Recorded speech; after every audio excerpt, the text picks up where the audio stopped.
So hello mga palangga, welcome back to our new vlogan. Ay, may bee. So in today's vlog mga palangga, it's harvest time ng aming tinanim na kangkong. Ito siya oh.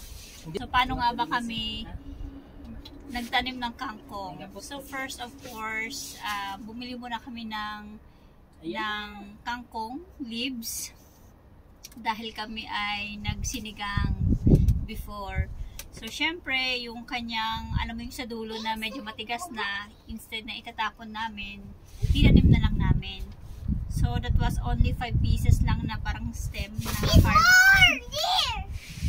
Tinusok-tusok namin dito hanggang sa ayun, ito na yung kinalabasan niya. For how many weeks? Mga ganito mga around 1 month na. Yes. Kasi that was last week of July. Last week of July. So ngayon last week of August. So ito na siya. So 5 stem, medyo dumami siya kasi nagsasanga-sanga pala siya. So first time namin magtanim ng kangkong actually. And ayun na nga. So since medyo nag-grow na siya, it's about to harvest. Okay. So it's about to harvest mga palangga dahil kami ay magsisinigang today. And para mas lalong dumaming aming tanim na kangkong. Okay, so harvest time mga palangga. So ito na siya mga palangga, 'di ba? Hindi siya yung malaking dahon na katulad sa atin sa Pilipinas. Parang Chinese kangkong siya kung tawagin. Yung maliliit lang siya. Ayan, ayun, ito yung sinasabi ko. Bali, no, later. 5 piraso lang tinanim namin. 1, 2, 3. No, 1, 2, 3, 4, 5. 6 yun eh. 6 siya. 6 pala. So, ayun o, may nagsisibol sila. Hindi mo tinanim yan eh. Dumami na lang talaga siya. Ito, like katulad niyan oh. Sa isang puno, na siya. Mommy, let's get the spice. Later, okay? So, ang technique dito mga palangga, syempre, alam naman natin, yung kangkong is always babad sa tubig. So, we make it sure na hindi siya nauubusan ng tubig. Lalo na sa summer season. Okay? So, ginagrab namin yung aming opportunity na makapagtanim ng kangkong during summer season. It's because pag winter, wala na. Hindi na sila mabubuhay. So, it's time to harvest mga palangga. Yan. So, di bali before harvest, ayun. Nag-harvest si Bunso ng sili kasi may red na daw. Wow. No. Show to your friends. Ayan, harvest 1 piece of red chili. I found a bien and find me. And you say big. Yes, Charlotte found 1 red chili today. Bien. See, okay. Yung aming tinaniman pala, ito. So, mas maganda na hindi nyo binubutasan para mag-remain lang yung water dito sa may paso. Okay, so sabi ni tatay, dito lang daw sa baba banda. Dito. Yan. Ayan. Tatanim ko yung niyan eh. Tadaan! Putol na. May pangsinigang na kami. May naka-ready pa dun pa. Isa pa. And sabi ni tata dito sa baba mag-harvest. Mommy, where are you cutting? Very seedless. Wait, because... Where's my seedless? Where's my seedless? Here, para... Meron ka. It's yummy spicy. Did you try when it's spicy? Get it and put ketchup. Oh my God, my kangkong. Kangkong. My kangkong.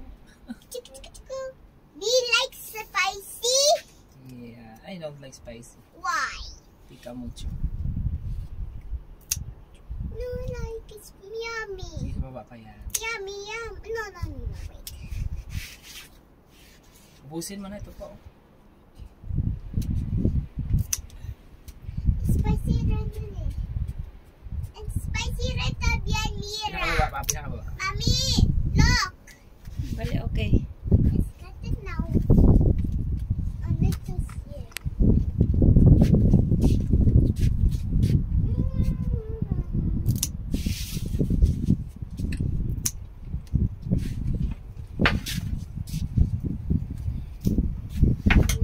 So, ayan siya mga palangga, yung tira-tira. So, for sure, mag-ano na naman yan sila, magsisibol. Ayan. So, meron pang second and third batch na pag-harvest. Ano ba ngayon? Hanggang ano pa yan? August. September. Okay, so ito yung aming harvest for today. Give me my basket. So, ito na. So, makakapag sinigang kami today. Fresh from the garden. Ayan. Later. Kapag kami naka-ready po ita para sa tanong. Ayan. So, di bali, ayan si Palalabs. Merong pin-prepare na another na paso para sa kangkong naman. Ayan. So next year may plano kaming magtanim ng kamote, kangkong, ayan. So ayan, tour namin kayo. Terrace garden tour. Ayan, so kanina pala nag-harvest ako ng native chili from the Philippines na tinanim namin. So ito yon, medyo wala na yung mga red chilies na harvest ko kanina. Ito naman, first time din namin nagtanim ng turmeric tsaka luya. Ito luya. Ito yung ginger and ito yung turmeric kasi last year nagtry kami na magtanim, hindi tumubo. So ito mga bell pepper, yung mga malalaking dahon, bell pepper. So I don't think we do not know if bubunga ba siya. And ito 3 years na yata tong 2 years. No, 3 years. 2 years lang kasi paglipat dito mga October. 3 years na tayo dito eh. Mga December ka tinanim nila. So magti 3 years na ito na lemon sa seed lang galing. Nagpatubo si tatay ng lemon seed hanggang sa ito na siya. So ang bagal lang tumubo. Ayan, so mahilig kami sa sili, bell pepper. Puro sili lang actually mga palangga. So ang berries. Ito yung berries, blueberries ba yan? Ayan. So ang naging fruitful lang talaga this year ay dalawang sili. Ayun, yung native chili from Philippines. So meron siyang variety na medyo, Philippines to. Medyo, ano ka ba kung nagtanim yan yung binili ko dito na nakapack? Hindi, iba yun. Medyo malaking konti. At yung isa naman na talagang kung sa atin is sa probinsya, yung talagang sobrang anghang, yung sobrang maliliit lang talaga siya. Labuyo kung sa atin. Ayan. So actually, last year pa namin ito tinanim. Hirap na hirap kami magpabunga. So na bumunga siya nung yung tiglamig na or malapit na pumasok yung tiglamig. So baby pa talaga siya. So ang ginawa ko, pinasok ko sa kitchen. Parang ganyan siya kalaki oh. Ayan, parang ganyan siya kalaki nung tumubo siya last year. So nilagay ko siya sa kitchen during winter. And ayun, buti na lang hindi siya namatay hanggang sa eto na siya. So ito yung pinakauna-unahang lumaki at bumunga. So ito lang mga palangga, and update na lang ulit sa aming kangkong pag tumubo na ulit. So let's wait another 1 month. Okay. Ayan. So here is our view from the terrace. Ayan. So di bali si tatay ang mag-harvest. Ang maghimay-himay.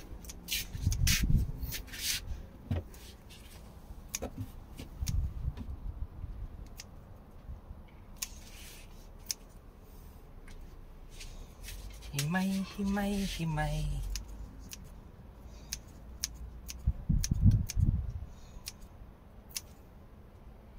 Hindi naman ganyan mag-ano eh. Paano? Mali ka na naman eh. Ayan. Ano na naman? O pagkatapos Hindi naman ganyan, Carlito. O, ano? Iganyan mo dapat oh.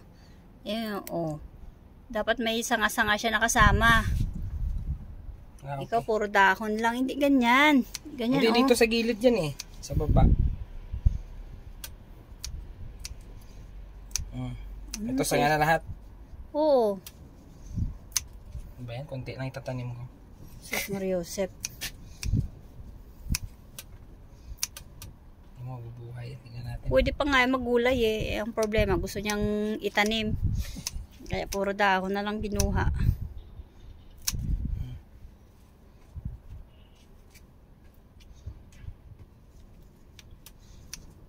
Punta isang lutuan lang.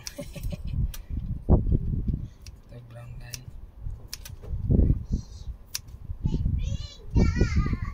Happy, happy, happy. I miss that. Happy, happy, happy, happy, happy. Happy, happy, happy, happy, happy. This is my series. Where's my series? Okay. Yes ta. May tatanim ako Okay. ito paano. So, ito na siya mga palangga. Like leaves. Pwede na pang tawid gutom sa Isang aming sa isang araw na lutuan. Mommy, that be like leaves. Ay, eto nga pala. Gusto namin ipakita sa inyo ang aming nahuli na bee. Kasi sobrang daming bee dito sa amin. Dahil sa aming Mommy, garden. let's put bee. Ay, hindi. Mag-aano siya. Mawawala. Magpa-fly away ang bee. Why? Don't open. Malaki pala itong nabili ko sa akin sa dati. Ayan. Dahil excited si tatay magtanim. Ayan. Binuhusan na ng tubig. Kailangan siya, siya very...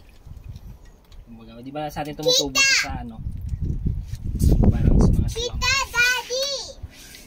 Estoy al lunes. Kita. Charlotte, espera. Daddy, kita. Sige na. Ita, espera ahora. So, ayan. One. Tanim agad na imbis na pwede pang gulayin. Tinanim Okay. na. This is the new head of the... Uy!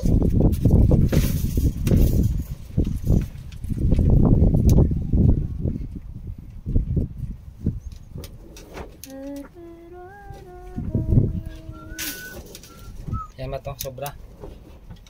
Ito na lang. Hindi mo doon sa kabila. Wala, nagsisibol na sa kabila eh. May isa yan. Nandiyan ka. Tumubo ka dyan. Ba, hindi ko alam sa mga. Ayan.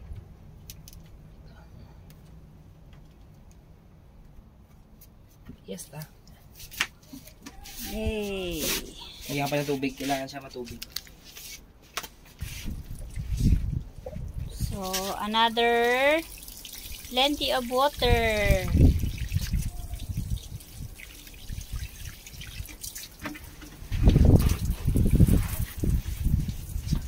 So, di bale kung sa Ilonggo, amulan ni nga mong kalingawan kada summer blow. Na shout out galida sa mga Ilonggohanon. Na amon ni galing amon nga mini garden sa aming terasa. Away! Because there's So we have a lot of memories here in our ito daw ang aming organic pesticide na inaano. No, hindi. Ano to? Ano yan? Fertilizer. Pesticide. Fertilizer Pala. Ayan. Yung pesticide organic din. Puro organic lang. My paper. So, ayan. Fertilizante ekologiko. Ayan. Organic. So, okay mga palangga. It's time to luto-luto. Ito yung pesticide. Ano na naman yan? Organic din. Pesticide or organic. Okay, sige. Bale. So, ito na mga palangga ang aming ulam. Hindi ko na na-vlog ang pagluto. So, ito na yung kangkong. And we have a special visitor. All the way from Peru. First time yung kumain ng sinigang.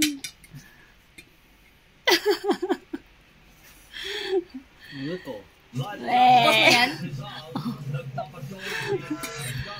So, ayan. Oh. Ayan, si Chardo, si Bunso. Post mo sa Facebook. Kain kami sinigang, mga palangga. Let's eat. Lavina, ano masasabi mo? I like sinigang. Pagkaya mo ng tubig. Kasi favorite ni Lavina sinigang. Yung isa dyan.